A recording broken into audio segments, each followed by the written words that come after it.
Hello' friends, welcome back to Assamese channel Prandeep. বন্ধুসকল, আপোনালোকে যিটো ভাবি আছিল যে মিউচুৱেল ট্ৰেন্সফাৰ হোৱাৰ আগত আপোনালোকৰ নতুনকৈ যিসকল টিচাৰ এপইণ্টমেণ্ট পাইছিলে 5 ফেব্ৰুৱাৰী 2021, তেওঁলোকৰ টিচাৰ কোড কেতিয়া জেনেৰেট হ'ব তেওঁলোকে বহুত চিন্তা কৰি আছিল। আৰু সেই টিচাৰ কোডৰ টেনশ্যনটো শিক্ষকসকলৰ যিটো সমস্যা হৈ আছিল, সেই সমস্যা এতিয়া নাইকিয়া হ'ব।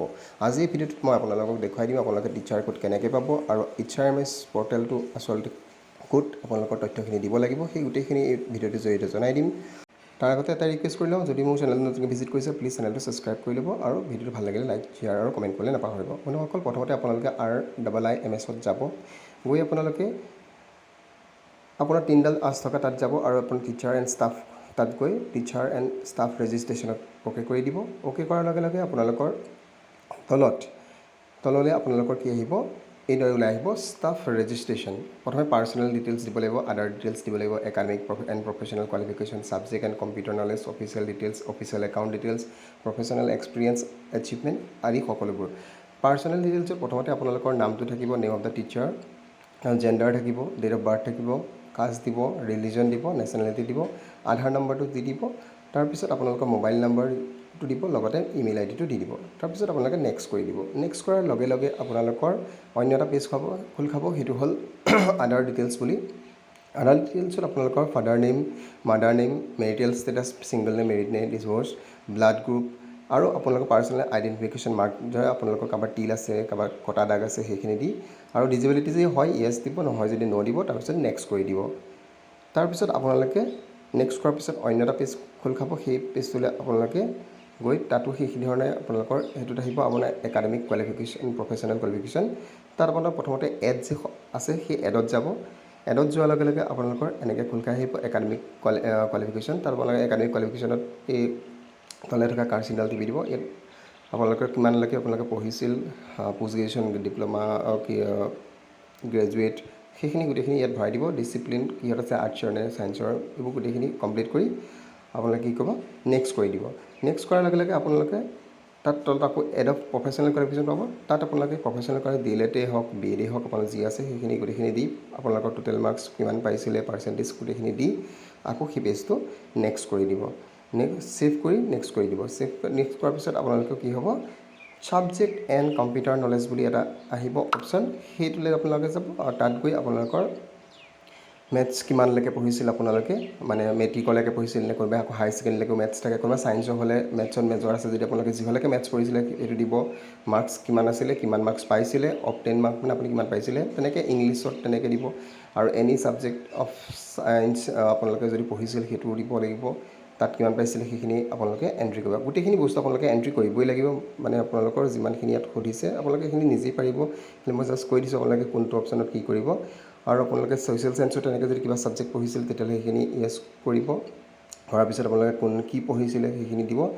Have you studied MIL in HLC, আপোনালোকে হায়াৰ ছেকেণ্ডেৰী মেট্ৰিকত আপোনালোকে যিটো মিল পঢ়িছিল, মিডিল ইংলিছ লেংগুৱেজ যিটো আছামিছ সেইটো কৰিছিলে, য়েছ দিব। আৰু কম্পিউটাৰ নলেজ আছে যদি য়েছ দিব। আৰু ডিপ্ল'মা আছে যদি য়েছ দিব। আৰু যদি কম্পিউটাৰ ছায়েন্সত ডিগ্ৰী আছে তেতিয়াহ'লে য়েছ দিব বা ন' দিব, নাই থাকিলে ন' আৰু থাকিলে য়েছ। সেইখিনি দি নেক্সট কৰি দিব। নেক্সট কৰাৰ লগে লগে আপোনালোকৰ নেক্সট আহিব অফিচিয়েল ডিটেইলছ। সেই অফিচিয়েল ডিটেইলছত আপোনালোকে প্ৰথমতে ক'ব লাগিব নেম অফ দ্য পোষ্ট। আপোনাৰ কোন পোষ্টত আছে, আপুনিতো এছিষ্টেণ্ট টিচাৰ পোষ্টত আছে, গতিকে এছিষ্টেণ্ট কৰিব। নেচাৰ অফ এপইণ্টমেণ্ট, আপোনালোকে ৰেগুলাৰ নে কণ্টেক্সুৱেল সেইটো কৰিব লাগিব। Mode of recruitment, direct recruitment আছিলে নে প্ৰফেচনেলাইজেশ্যন হৈছিলে নে, সেইটো আপোনালোকে কৰিব লাগিব। আৰু লেটাৰ নামটো এইটো আপোনাৰ এপ্লিকেবলেই হ'ব। এপইণ্টমেণ্ট আপোনালোকৰ অৰ্ডাৰ নাম যিটো আছিলে সেইটো দিব লাগিব। ডেট অফ এফেক্ট ছাৰ্ভিচ এইটোতো আপোনাক নালাগে। Date of joining in gov service, date of joining in a present school, date of joining in a present school and post. এই গোটেইকেইটা আপোনালোকৰ যিটো তাৰিখত আপোনালোকে স্কুলত জইন কৰিছিলে সেইটোৱেই হ'ব। আপোনালোকে সেই তাৰিখটো দিলেই হৈ যাব, বেলেগ ডেট দিব নালাগে। আপোনালোকে এই তিনিটাত আপোনালোকে একেটা তাৰিখেই উল্লেখ কৰিব। নেক্সট কৈছে ডেট অফ চাইনিং এগ্ৰিমেণ্ট এমপ্লয়াৰ, এইটো আপোনালোকৰ কণ্টেক্সুৱেলৰ কাৰণে এগ্ৰিমেণ্ট থাকে যিহেতু, সেইটো কণ্টেক্সুৱেল টিচাৰসকলৰ কাৰণে, ৰেগুলাৰ টিচাৰসকলৰ কাৰণে নহয়। তাৰপিছত আৰু এইবোৰ সকলোবোৰ ন'ই হ'ব চাগে। ভকেশ্যনেল টিচাৰ আগত যদি আপোনালোকে ভকেশ্যনেল টিচাৰ হিচাপে এংগেজ আছিলে য়েছ দিব, নহ'লে ন'। তেনেকৈ এইখিনি আপোনালোকে পঢ়ি লৈ এইখিনি ক্লিক কৰি ল'ব। তাৰপিছত কৈছে আৰু এডুকেটৰ এংগেজ, এইবোৰ আপোনালোকৰ ন'ই হ'ব চাগে, আপোনালোকৰ নাই। লাষ্টত আপোনালোকে কৈছে যে টিচাৰ এলিজিবিলিটি টেষ্ট, আপোনালোকে টেষ্ট টেট বা CTET পাছ কৰিছিলে নেকি, যদি চবটো পাছ কৰিবই লাগিব, সেইকাৰণে য়েছ দিব। য়েছ দিয়াৰ লগে লগে কিন্তু আপোনালোকৰ তলত এটা অপশ্যন খোল খাই আহিব মই দেখাই দিছোঁ য়েছ যেতিয়া আপোনালোকে কৰিব যে টেটত পাছ টেট আছে আপোনালোকৰ টেট দিয়াৰ লগে লগে আপুনি কি হ'ব যদি আপুনি চি টেট পাছ কৰিছে চি টেট নহ'লে টেট পাছ কৰিছে যদি টেট তাৰ আপোনালোকে কি দিব লাগিব মই দেখাই আছোঁ পেজটো খোল খোৱা নাই